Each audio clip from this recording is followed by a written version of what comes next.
Hello everyone, I'm Rahul Chowdhury, and welcome to our comprehensive journey through object-oriented programming. Today we're going to explore one of the most fundamental paradigms in modern software development that will transform how you think about building scalable, maintainable applications. We'll be building our understanding through real-world stories and practical examples. Because OOP isn't just theory, it's a powerful approach to solving complex software challenges that you'll encounter every day as a developer. Let me introduce you to Sarah, a developer who's been tasked with building a pet management system. She needs to handle different types of animals: dogs, cats, birds, each with their own unique behaviors and characteristics. This might sound simple, but as we'll discover, it presents some fascinating challenges. You might be wondering, why can't Sarah just use traditional procedural programming? What makes this problem so complex that we need a whole new paradigm? That's exactly what we're going to explore. We'll see how procedural approaches fall short when dealing with complex systems, and how OOP provides elegant solutions for creating scalable, maintainable code that can grow with your application's needs. Now let's dive into one of the most fundamental concepts in object-oriented programming: abstraction. Think of it as learning to see the forest, not just individual trees. Abstraction is all about focusing on what matters most in a given context, while hiding the unnecessary complexity underneath. The key insight here is that context determines what details actually matter. Let me show you what I mean with a perfect example. Consider a simple car, but look at how three different people see the same object in completely different ways. A driver cares about speed, steering, and brakes, the interface for controlling the vehicle. They don't need to know how the engine works internally. Meanwhile, a mechanic focuses on the engine, transmission, and individual parts, the internal components that make everything work. And a security guard is interested in the license plate and model external identifiers for tracking and identification purposes. This perfectly illustrates how abstraction works. It hides complexity and exposes only the relevant functionality for each specific context. In Python, when you use a car class, you interact with its methods without needing to understand the engine internals. Abstraction isn't achieved alone. It works hand in hand with the other OOP principles we'll explore next. Building on abstraction, let's explore our next fundamental principle: encapsulation. Think of it as building safe capsules around our data and code. Encapsulation is all about creating protective barriers. Imagine a capsule that keeps medicine safe and controls how it's released into your system. In programming, a class acts as our capsule, bundling data and the behaviors that operate on that data together in one protected unit. Python gives us access control through naming conventions.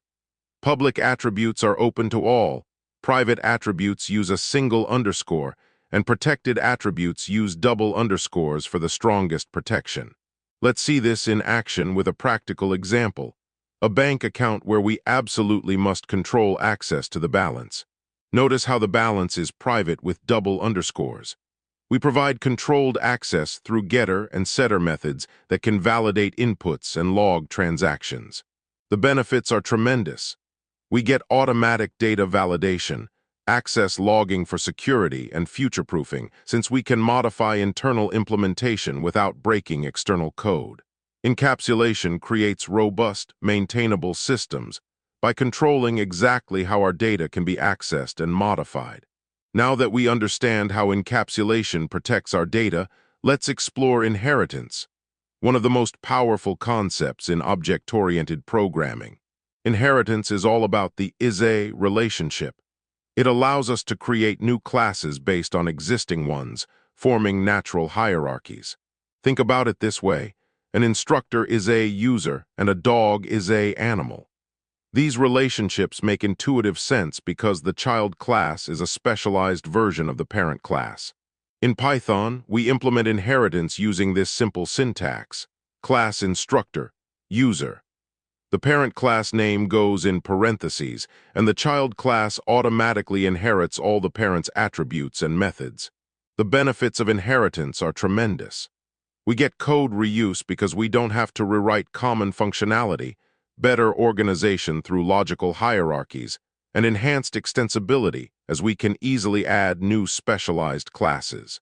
Here's the golden rule that will save you from many design mistakes. Inheritance should only add features, never change existing ones. This ensures that your child classes remain true to their parents' contract. And here's a practical Python tip.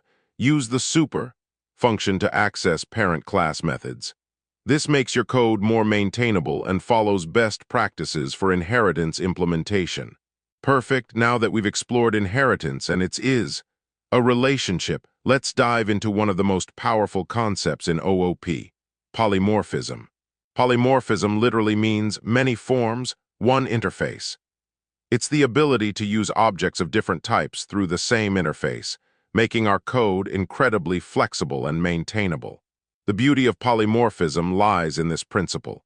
Many forms sharing the same interface, but each with different implementations. Think of it as having multiple tools that all respond to the same command, but each performs its unique version of that command. Here's a concrete example. We can treat a lion as an animal when calling the make sound method. The lion knows how to roar, while a dog would bark same method call, different behaviors based on the actual object type. Python embraces this through duck typing. If it walks like a duck and quacks like a duck, then it's a duck. We don't need to explicitly declare interfaces. If an object has the required methods, it can be used polymorphically. Let's see this in practical application. Imagine a list containing different animals, lions, dogs, cats, birds. With polymorphism, we can iterate through this list and call make sound on each animal without knowing their exact types. Each animal will produce its own sound, demonstrating the power of many forms, one interface. This flexibility allows us to write code that works with objects we haven't even created yet. Now, building on our exploration of polymorphism, we need to address a critical issue that many developers face. What happens when inheritance goes wrong? Let's dive into the inheritance trap. Today we're exploring the inheritance trap, when good ideas go bad. While inheritance is powerful, overusing it can create serious design problems that make your code harder to maintain and extend. Let me introduce you to Sarah's challenge. She's building a system to manage different animal behaviors through inheritance. At first glance, this seems like a perfect use case for inheritance. Animals share common properties, right? But Sarah quickly discovers 3 deadly problems that emerge when inheritance is misapplied. These problems reveal the dark side of inheritance overuse. Problem 1, forced implementation. Imagine a mute dog that inherits a make sound method. It's forced to implement a behavior that doesn't make sense for that specific object. Problem 2, class explosion. With just 8 different behaviors, Sarah would need 2 to the power of 8. That's 256 different classes. The complexity grows exponentially. Problem 3, code duplication. The same walking behavior might need to be copied across multiple different class hierarchies, violating the dry principle. The key insight here is understanding when inheritance attacks. It works well for physical properties that truly define what something is. But it breaks down when we try to model behaviors, the what something does part of our objects. So we've seen how inheritance can create problems when modeling behaviors. Now let's explore the solution that professional developers use every day. Composition to the rescue. Instead of forcing rigid is-a relationships, we use flexible has-a relationships. This is one of the most powerful patterns in object-oriented design. Think about it this way. Instead of saying dog is a walker, we say dog has a walking behavior. This small shift in thinking opens up enormous flexibility. A dog can have fast walking, slow walking, or even limping behavior, all without changing what a dog fundamentally is. Let me walk you through the 4 implementation steps that will transform how you think about object design. Step 1, create behavior interfaces like walkable and audible. These define what behaviors are possible without dictating how they work. Step 2, implement concrete classes like fast walking behavior. Each class focuses on doing one thing really well. This is the beauty of composition. Step 3. Use constructor injection to give objects their behaviors. This is where the magic happens. We're literally injecting capabilities into our objects. Step 4. Delegate actions to behavior objects. Instead of doing the work themselves, objects simply ask their behavior components to handle specific tasks. This creates incredibly flexible and maintainable code that can adapt to new requirements without breaking existing functionality. Perfect. Now let's see composition in action with a complete Python implementation. This code walkthrough will demonstrate everything we just discussed about the HAZA relationship. First, we define our interfaces. Here's our walkable abstract base class. Notice how it establishes the contract that any walking behavior must follow. The ABC decorator makes this a true interface. Any class inheriting from walkable must implement the abstract methods we define. Next, we implement concrete behaviors. This quiet behavior class shows how we can create specific implementations of our audible interface. Each behavior class encapsulates its own logic. Quiet behavior might return silence or very soft sounds, completely independent of other behaviors. Here's where composition shines. Our animal constructor takes behavior objects as parameters. It has these behaviors rather than being them. Notice how we're injecting dependencies. The animal doesn't know or care about specific behavior implementations, just that they follow the interface contract. And here's the real power: dynamic behavior swapping. We can change an animal's behavior at runtime without modifying the animal class itself. This simple assignment completely changes how the animal behaves. Imagine a cat that becomes loud when it's hungry or quiet when it's sleeping. Finally, let's see it all come together. This complete example shows how we create animals by composing them with specific behaviors, flexible, maintainable, and following the open-closed principle perfectly. Perfect. Now that we've seen composition in action with our code examples, let's examine the deeper architectural principle that makes composition so powerful. This is what we call loose coupling, one of the most important concepts in software architecture. The key insight here is that components interact through contracts interfaces, rather than knowing about each other's internal implementation details. This creates a clean separation of concerns. Notice how our animal classes from the previous examples never directly depend on specific behavior implementations. They only know about the interface contract. This gives us incredible runtime flexibility. We can swap out different behaviors without changing a single line of code in our animal classes. Let's look at the key benefits this architectural approach provides. Easy testing is huge. We can create mock behavior objects to test our animals in isolation. Plus, we're future-proof. Adding new behaviors doesn't require modifying existing classes. This is loose coupling in action, and it's what makes composition so much more flexible than inheritance hierarchies.